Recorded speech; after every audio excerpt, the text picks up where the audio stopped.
जय हिंद दोस्तों। तो एक बार फिर स्वागत है हमारे यूट्यूब चैनल मोन स्टडी करेल में। तो आज हम बात करने वाले हैं कक्षा 11 के भौतिक भूगोल के मूल सिद्धांत वाली किताब के इम्पोर्टेंट क्वेश्चन, जिसकी परीक्षा 9 तारीख को है, 9 मई को। तो इसके हम इम्पोर्टेंट क्वेश्चन देखने वाले हैं जो कि बहुत ही इंपॉर्टेंट है परीक्षा के लिए। तो हम स्टार्ट करते हैं बिना किसी देरी के वीडियो को। तो अभी तक आपने हमारे चैनल को सब्सक्राइब नहीं किया तो प्लीज़ चैनल को सब्सक्राइब कर ले। तो हमारा पहला क्वेश्चन है, भूगोल का शाब्दिक अर्थ होता है। तो भूगोल का शाब्दिक अर्थ क्या होता है? तो वो होता है पृथ्वी का वर्णन। क्या होता है भूगोल का शाब्दिक अर्थ? पृथ्वी का वर्णन। दूसरा क्वेश्चन है, पृथ्वी का आकार कैसा होता है? तो पृथ्वी का आकार है भूआब, जियोड आकृति का। कैसा है? भूआब, जियोड आकृति का।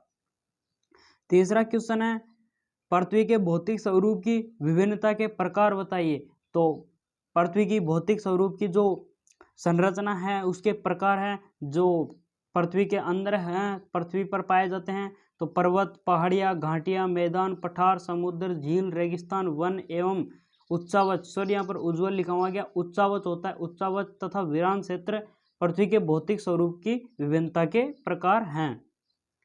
चौथा क्वेश्चन है, भौतिक भूगोल में किसका अध्ययन किया जाता है? तो भौतिक भूगोल में भूमंडल अर्थात भू आकृतियां, जल प्रवाह, जलवायु, मृदा, उच्चावच आदि का अध्ययन किया जाता है।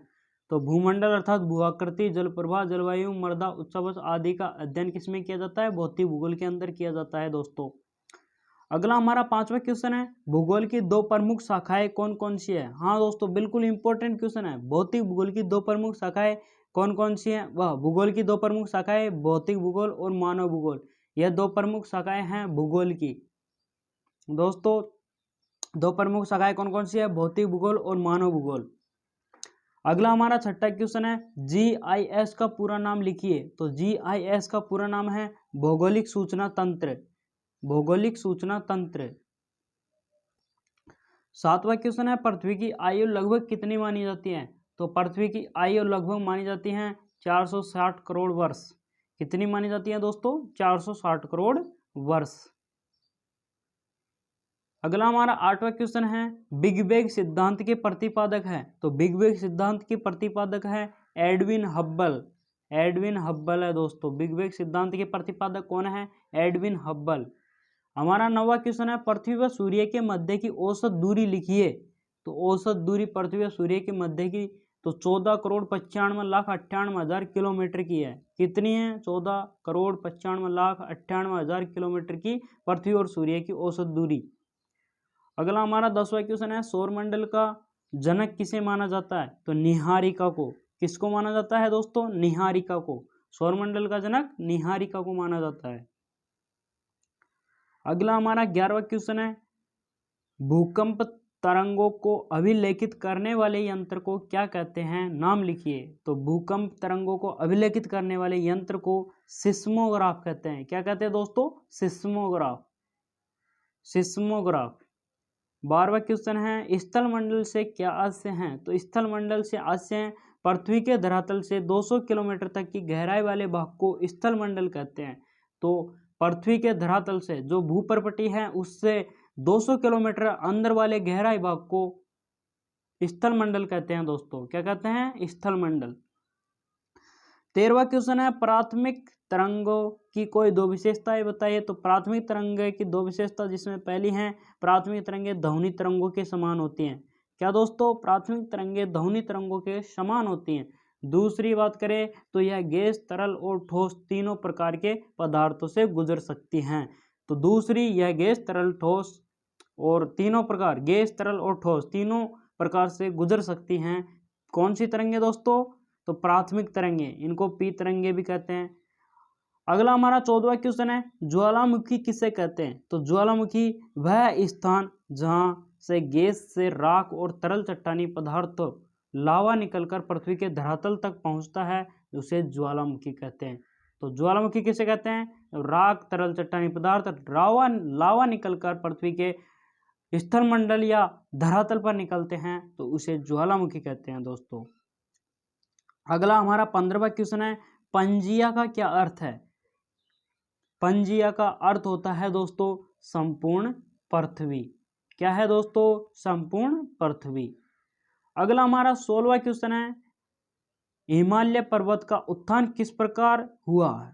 हिमालय पर्वत का उत्थान किस प्रकार हुआ है दोस्तों? लगभग 4 से 5 करोड़ वर्ष पहले भारत एशिया से टकराए, परिणाम स्वरूप हिमालय पर्वत का उत्थान हुआ। क्या हुआ दोस्तों? हिमालय पर्वत का उत्थान हुआ। अगला हमारा 17वां क्वेश्चन है, रूपांतर सीमा किसे कहते हैं? तो वह स्थान जहां न तो नवीन प्रॉपर्टी का निर्माण होता है न ही प्रॉपर्टी का विनाश होता है, उसे रूपांतर सीमा कहते हैं। तो रूपांतर सीमा किसे कहते हैं, समझ आ गया दोस्तों। अगला हमारा 18वां क्वेश्चन है, सेल से आप क्या समझते हैं? सेल के 3 प्रमुख वर्गों के नाम बताइए। तो सेल भूप्रपट्टी का निर्माण करने वाले पदार्थों को सेल कहते हैं। तो सेल किसे कहते हैं? भूप्रपट्टी का निर्माण करने वाले पदार्थों को सेल कहते हैं। सेल का निर्माण एक या एक से अधिक खनिजों को से मिलकर होता है। सेल दोस्तों, सेल चट्टान, जो चट्टान होती हैं उनको ही सेल कहते हैं दोस्तों। तो भूप्रपट्टी का निर्माण करने वाले पदार्थों को चट्टान कहते हैं, सेल कहते हैं। तो सेल के 3 वर्ग कौन कौन से हैं? तो आग्नेय सेले, अवसादी सेले, कायांतरित सेले, तीनों सेल हो गए दोस्तों। अगला हमारा 19वां क्वेश्चन है, मेलकाइट का रंग कैसा होता है? तो मेलकाइट का रंग कैसा होता है दोस्तों? हरा रंग होता है। मेलकाइट का रंग कैसा होता है दोस्तों? हरा रंग होता है।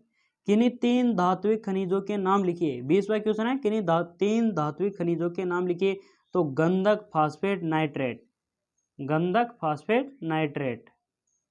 अगला हमारा 21वां क्वेश्चन है, भू आकृतिक कारकों के नाम लिखिए। तो भू आकृतिक कारकों के नाम प्रवाहित, भौमजल, हिमनद, पवने, तरंगे व धाराएं। तो भू आकृतिक कारक प्रवाहित, भौमजल, हिमनद, पवन, तरंग व धाराएं। हमारा 22वां क्वेश्चन है, प्रवाहित जल के 2 प्रमुख तत्व कौन से हैं? प्रवाहित जल के 2 प्रमुख तत्व, तो पहला है धरातल पर परत के रूप में फैला हुआ प्रवाह और दूसरा फ्रैकिंग प्रवाह, जो कि घाटियों में, नदियों व सरिता और के रूप में होता है। अगला हमारा 23वां क्वेश्चन है, सीप का चित्र बनाइए। तो सीप का चित्र दोस्तों ऐसा होगा, आप देख लो। अगला हमारा 24वां क्वेश्चन है, वायुमंडल से आप क्या समझते हैं? वायुमंडल विभिन्न प्रकार के गैसों का मिश्रण है। विभिन्न प्रकार की गैसों का मिश्रण है। यह पृथ्वी के चारों तरफ से ढके हुए हैं।